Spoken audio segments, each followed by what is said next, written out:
2025년 6월 19일, 이란이 발사한 미사일이 이스라엘 남부의 한 대형 병원을 강타했습니다. 그 병원은 순식간에 아수라장이 되었죠. 전기가 끊기고 산소가 멈춘 병실, 유리창은 깨지고 환자들은 피를 흘리며 울부짖습니다. 구조대는 아직 오지 않았고 사람들은 하나둘 병원을 떠나기 시작합니다. 그 혼란의 한가운데 그곳에 두 사람도 남아 있었는데요. 놀랍게도 그들은 한국인이었습니다. 누가 시킨 것도 아니었습니다. 카메라가 있던 것도 아니고 보상도 없었습니다. 단지 그 자리에서 해야 할 일이 있었기 때문입니다. 이 이야기는 뉴스에도 나오지 않았습니다. 병원 내 기록은 파손됐고 그 누구도 이 두 사람의 이름을 정확히 기억하지 못합니다. 그저 몇 명의 환자만이 이렇게 말했을 뿐입니다. 마지막 순간까지 두 명의 아시아인이 남아 있었습니다. 도대체 무슨 일이 있었던 걸까요?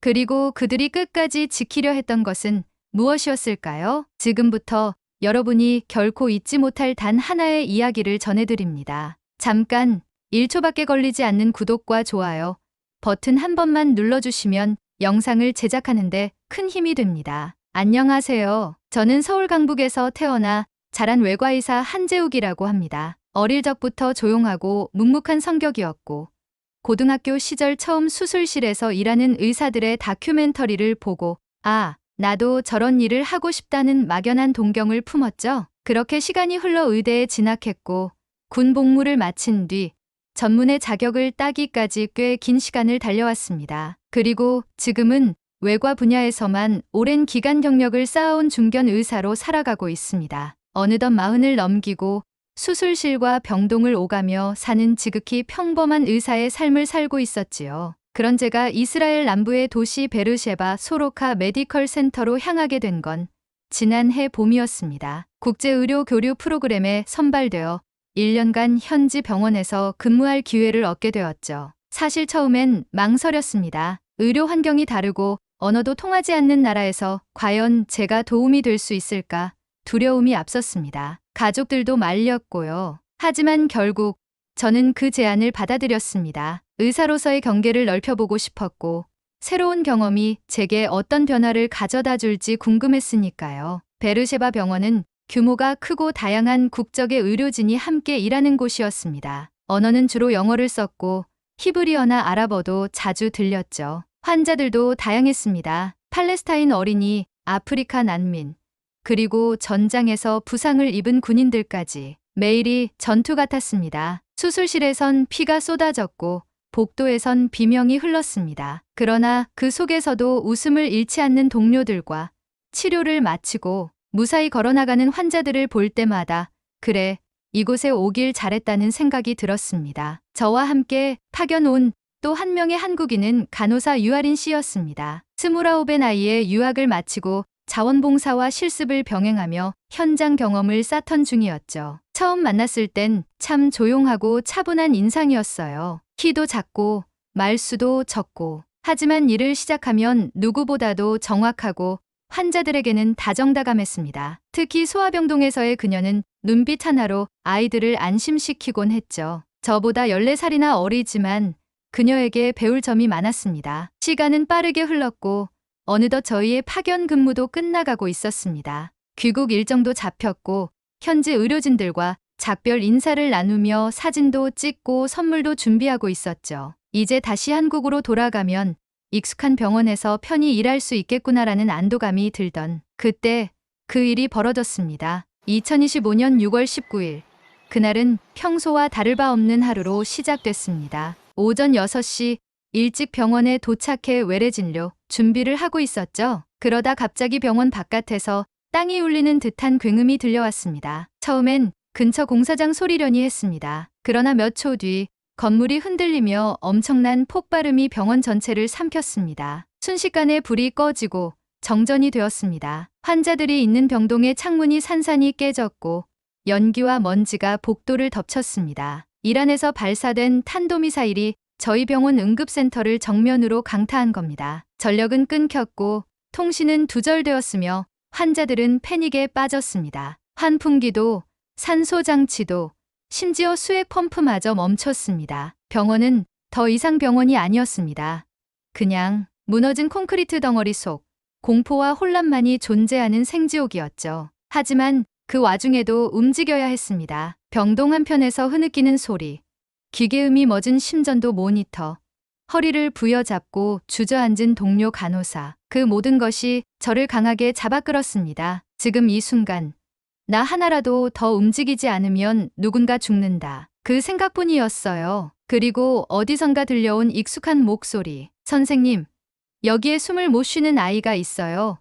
유아린 씨였습니다. 연기와 먼지가 가득한 병동을 뚫고 손에 작은 소형 수기 앰불을 쥔 채 아이의 곁을 지키고 있던 그녀의 얼굴은 먼지투성이었지만 눈빛만큼은 또렷했습니다. 그 순간 이상하게도 안도의 감정이 밀려왔습니다. 저 혼자가 아니라는 사실. 이 혼돈의 중심에서 또 한 명의 누군가가 끝까지 자리를 지키고 있다는 사실이 저를 다시 일으켜 세웠습니다. 병원 내 방송은 이미 작동을 멈췄고 대피 방송도 없었습니다. 몇몇 의료진은 혼란 속에 밖으로 빠져나갔습니다. 그 누구도 비난할 수 없었죠. 생명을 지키는 일이 때로는 자기 자신을 먼저 구하는 것일 수도 있으니까요. 하지만 저와 하린 씨는 남기로 했습니다. 왜 남았느냐고요? 저희도 사실 잘 모르겠습니다. 누가 명령을 내린 것도 아니었고 의무도 없었죠. 그저 우리의 손길을 기다리는 사람이 있다는 생각만이 머릿속을 채우고 있었어요. 살 수 있었던 유일한 길을 외면하고 무너진 병원으로 다시 발걸음을 옮긴 건 어쩌면 저희가 그 자리에 있어야 했기 때문일지도 모릅니다. 그리고 그때부터 3시간이 넘는 사투가 시작됐습니다. 폭발음이 사라지고 난 뒤 병원 안엔 기이한 정적이 흘렀습니다. 매일같이 울리던 기계 소리도 복도를 뛰어다니던 사람들의 발소리도 모두 사라졌습니다. 대신 공기 중에는 먼지와 연기, 그리고 검붉은 피 냄새가 가득 맴돌았지요. 제가 처음 움직인 건 누군가의 흐느끼는 소리가 들려왔기 때문이었습니다. 응급실이 있는 1층 방향에서였고 분명 환자였습니다. 몸에 난 상처보다 더 깊게 패인 절망감이 그 울음에 묻어 있었죠. 저는 먼저 외상센터 쪽으로 달렸습니다. 천장이 무너져 철근이 뚝뚝 떨어진 복도를 지나야 했기에 최대한 조심스러웠지만 서둘러야 했습니다. 그리고 그곳에서 저는 첫 번째 환자와 마주쳤습니다. 심각한 외상을 입은 젊은 남성이었는데 산소 공급이 끊겨 호흡이 불규칙해지고 있었습니다. 순간 제 안에 무언가가 작동하기 시작했습니다. 생각보다 손이 먼저 움직였고 주변에 남아있던 의료 장비 중 쓸 수 있는 것들을 최대한 끌어다 환자의 기도를 확보하고 임시 처치를 진행했습니다. 그렇게 한 명, 또 한 명을 살리기 위해 움직이는 사이 저는 유아린 씨를 다시 만났습니다. 그녀는 소아병동 쪽으로 향하고 있었습니다. 아이들 중에 산소 없으면 버티기 어려운 애들 있어요. 거기로 갈게요. 단호하고 흔들림 없는 말투였습니다. 저는 말없이 고개를 끄덕였고 그녀의 뒷모습을 보며 마음속으로 외쳤습니다. 조심해요. 제발 무사히 돌아와줘요. 이후 저희는 각자의 위치에서 분리되어 움직였습니다. 저는 병동과 중환자실 사이를 오가며 긴급 처치를 계속했고 하린 씨는 소아병동을 지켰습니다. 후에 들은 이야기지만 그곳은 산소가 완전히 끊긴 상태였고 인공호흡기 없이 버티는 일이 거의 불가능했던 아기들이 여럿 있었답니다. 그녀는 산소 앰불을 수작업으로 하나하나 눌러가며 아이들의 호흡을 유지시켰습니다. 무려 2시간 넘게 그렇게 했다고 하더군요. 문제는 그때부터였습니다. 시간이 지날수록 남은 인원은 줄어들었고 무너진 건물은 계속해서 추가 붕괴 위험이 있다는 소문이 돌기 시작했습니다. 외부 구조대는 근처 도로마저 폐쇄되어 들어올 수 없었고 대사관 측에서도 일단 주변 지역부터 대피시키라는 연락이 온 상태였지요. 병원 관리자 몇몇이 남아있는 의료진에게도 대피를 권유했습니다. 이미 구조대는 오지 못해요. 남아있으면 죽습니다. 그 말은 틀리지 않았습니다. 그러나 저는 그때 발을 뗄 수가 없었습니다. 그 이유는 아직 환자들이 남아있어서죠. 의식이 없거나 거동이 불가능한 이들이 무려 수십 명이나 남아있었어요. 그들을 두고 병원을 떠나는 건 제겐 상상할 수 없는 일이었습니다. 그래서 저는 남기로 했습니다. 남아서 할 수 있는 한 최선을 다해보자. 그런 생각뿐이었습니다. 다행히 하린 씨도 같은 결정을 내렸습니다. 우리는 짧은 시간 동안 병원의 구조와 환자 분포를 다시 정리했고 위험 구역을 제외한 비교적 안전한 장소로 환자들을 옮기기 시작했습니다. 병원이 거의 폐허가 된 상태였기에 이송도 쉽지 않았습니다. 수레는 대부분 부서졌고 환자를 업고 계단을 오르내려야 했습니다. 하지만 포기할 수 없었죠. 가장 기억에 남는 순간은 중환자실에 남아있던 노년의 여성 환자를 옮길 때였습니다. 그녀는 의식이 있었고 손을 꼭 쥐고 저를 바라봤습니다. 괜찮아요. 날 버리지 마요. 저는 울컥했습니다. 눈물이 저도 모르게 올라왔지만 곧바로 고개를 끄덕이며 손을 꼭 잡아드렸죠. 걱정 마세요. 꼭 모시고 나갈 겁니다. 그렇게 저희는 3시간 가까이 병원 안을 헤매며 환자들을 한 명씩 옮기고 응급처치를 이어갔습니다. 병원이 아니라 마치 지하벙커 같았고 저희 둘뿐인 전쟁터 같았습니다. 하린 씨는 무릎에 멍이 들 정도로 뛰어다녔고 저는 손에 철근 가루가 박힌 채로 수술 도구 없이 출혈을 지혈해야 했습니다. 시간이 갈수록 몸은 무거워졌고 정신은 흐릿해졌지만 끝까지 버텨야 했습니다. 무너진 병원 안에서 아무도 없는 줄 알았던 곳에서 2명의 한국인 의료진이 끝까지 자리를 지켰습니다. 이 사실을 누군가 알아줄 거란 기대는 없었습니다. 그저 살 수 있었던 생명을 포기하지 않겠다는 마음 하나로 버틴 시간이었습니다. 무너진 병동에서의 3시간은 단순히 시간의 흐름이 아니었습니다. 그건 어떤 고백처럼 무겁고 어떤 맹세처럼 또렷했습니다. 저와 하린 씨는 서로 말도 거의 나누지 못한 채 손발만으로 병원 곳곳을 누볐습니다. 중간중간 서로 마주치면 눈빛으로 상태를 확인하고 다시 흩어졌습니다. 감정이라는 것은 피로와 공포 앞에 사치처럼 느껴졌고 그저 다음 생명을 살릴 수 있는가만이 머릿속을 채우고 있었죠. 하지만 그 와중에도 균열은 존재했습니다. 저희를 바라보는 몇몇 사람들의 눈빛은 복잡했습니다. 특히 병원에 남아있던 일부 현지 간호사들과 환자, 가족들 중에는 저희를 의심하거나 경계하는 듯한 태도를 보이기도 했습니다. 미사일이 떨어지고 나서 많은 이들이 혼란 속에서 누가 어디 출신인지, 누가 이 상황을 유발했는지를 헷갈려 했기 때문입니다. 저희가 동양인이라는 이유 하나만으로 중국에서 왔냐, 이란하고 관련 있냐는 말을 들었습니다. 그중 한 환자 보호자는 우리가 병원에 남아있는 이유를 믿지 못한 듯 이렇게 말했습니다. 왜 아직도 여기 있죠? 돌아가야 할 시간 아닙니까?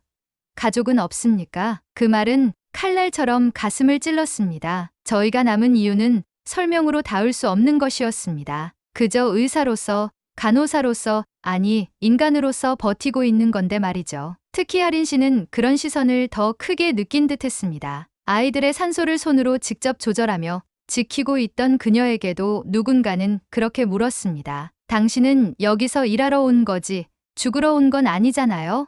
그녀는 조용히 대답했다고 합니다. 아이들은 지금 이 병원에 있어요. 제가 떠나면 아무도 없잖아요. 하지만 이 모든 불신과 오해를 완전히 바꾸어 놓은 순간이 있었습니다. 그건 그날 오후 늦게 갑자기 상태가 급격히 악화된 한 환자 때문이었습니다. 그는 병원 내에 남아있던 중증 외상 환자였고 심각한 출혈로 생명이 위독한 상황이었습니다. 그를 수술해야만 했습니다. 하지만 수술실은 모두 붕괴되었고 필요한 기구는 대부분 쓸 수 없었습니다. 남아있는 것은 간이 조명 몇 개와 저희 손뿐이었습니다. 결국 저는 수술을 결정했습니다. 간호사 1명과 보조 의료인, 그리고 하린 씨가 옆에 서서 도와주기로 했습니다. 간이 침대를 중심으로 환자를 눕히고 조명은 환자의 머리와 복부 쪽을 향하게 맞췄습니다. 마취는 최소한으로 출혈을 막기 위한 지혈조차 완전치 않았습니다. 저는 손이 부들부들 떨렸지만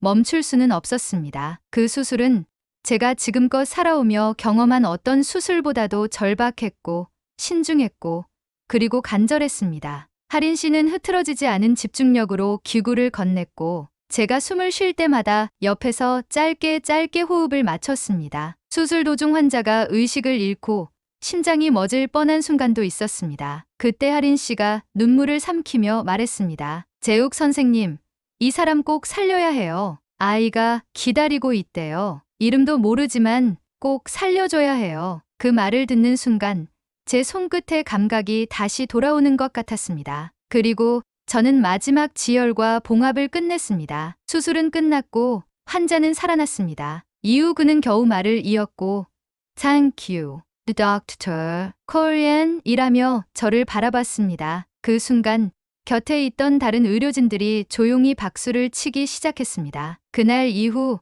저희를 향한 시선이 바뀌었습니다. 누군가는 한국인이 남아 있었다는 사실에 놀라워했고, 또 누군가는 한국 사람들이 사람 살리러 왔구나라는 말을 속삭였습니다. 저희가 어떤 나라에서 왔는지, 어떤 정신으로 이곳에 남았는지 이제는 설명하지 않아도 되었지요. 눈앞에서 생명을 구한 모습만으로 충분했으니까요. 그 후 상황은 조금씩 안정되기 시작했습니다. 외부 구조대가 점차 접근하기 시작했고, 병원 내에 남은 환자들도 무사히 대피하기 시작했습니다. 저와 하린 씨는 마지막까지 남아 있었던 환자들과 함께 병원 밖으로 걸어 나왔습니다. 그리고 마치 약속이라도 한 듯 서로를 바라보며 말없이 웃었습니다. 누군가 우리에게 물었습니다. 왜 남았냐고. 저희는 그저 고개를 숙이며 대답했습니다. 그냥 우리가 있어야 할 자리에 있었던 것뿐이에요. 3시간이 넘는 사투 끝에 마침내 병원 안에 남아있던 대부분의 환자들은 안전구역으로 옮겨졌습니다. 저와 유아린 씨는 마지막까지 자리를 지켰고, 그 과정에서 저희 둘 역시 무사하지는 못했습니다. 저의 손은 붓고 갈라졌으며 하린 씨는 무릎에 깊은 상처를 입었습니다. 하지만 그 어떤 고통도 그날 지켜낸 생명들 앞에서는 작디 작은 것이었습니다. 이후 드디어 기다리던 외부 구조대가 병원 구내에 진입하기 시작했습니다. 도로가 뚫리고 잔해를 치우는 중장비들이 들어왔고, 군 의료진들이 후송 절차를 준비했습니다. 저희는 그들을 보고도 한동안 움직이지 못했습니다. 그저 넋을 놓고 바라보기만 했습니다. 이 모든 게 끝났다는 걸 실감하기까지는 시간이 좀 필요했습니다. 의료진 중 몇몇은 저희를 발견하고 다가왔습니다. 아직도 남아 있었습니까?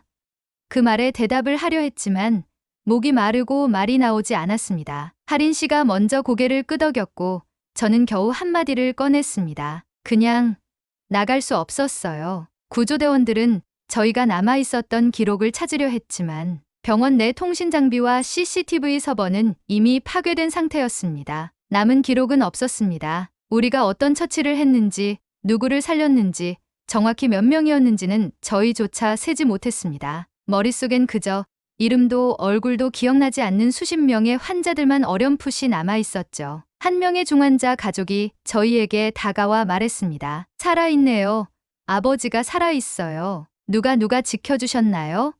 하린 씨는 조용히 미소 지으며 대답했습니다. 많은 사람들이 함께 버텼어요. 그녀는 그 순간에도 자신의 역할을 말하지 않았습니다. 저 역시 그러했습니다. 우리 둘 다 무엇을 자랑하거나 드러낼 마음이 없었으니까요. 그저 사람들을 살린 것뿐이니까요. 하지만 그날 병원에 남아 있었던 이들은 알고 있었습니다. 모든 것이 무너진 상황에서도 자리를 떠나지 않고 마지막까지 환자들을 돌본 두 사람. 그들이 동양인이었고 서로 한국말로 짧게 소통하며 움직였다는 것. 그것만은 선명하게 기억하고 있었습니다. 누군가는 우리에게 물었습니다. 그때 남아 있었던 사람 맞죠?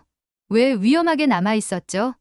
저는 그 질문 앞에서 잠시 침묵했습니다. 그런 뒤 천천히 저도 모르게 이런 말을 꺼냈습니다. 남아 있어야 할 자리에 있었을 뿐입니다. 그 말에 누가 고개를 끄덕였고 누군가는 눈물을 흘렸습니다. 그게 전부였습니다. 그날 이후 병원 잔해 속에서 살려낸 생명들의 명단은 구조대와 병원 관계자들이 정리하고 있었지만 저와 유아린 씨의 이름은 어느 공식 기록에도 남지 않았습니다. 남긴 문서도 증명서도 없습니다. 언론은 이란의 공격과 그로 인한 사상자에만 집중했습니다. 병원 안에서 어떤 이들이 어떻게 싸우며 생명을 지켰는지에 대한 보도는 없었습니다. 하지만 저희는 알고 있었습니다. 그리고 병원에 있던 사람들도 기억하고 있었습니다. 그날 붕괴된 병원에서 구조대보다 먼저 손을 내밀고 누구보다 가까이서 생명을 지키던 두 사람. 말없이 울고 있는 아이를 안아주고 피투성이가 된 이의 손을 놓지 않았던 사람들.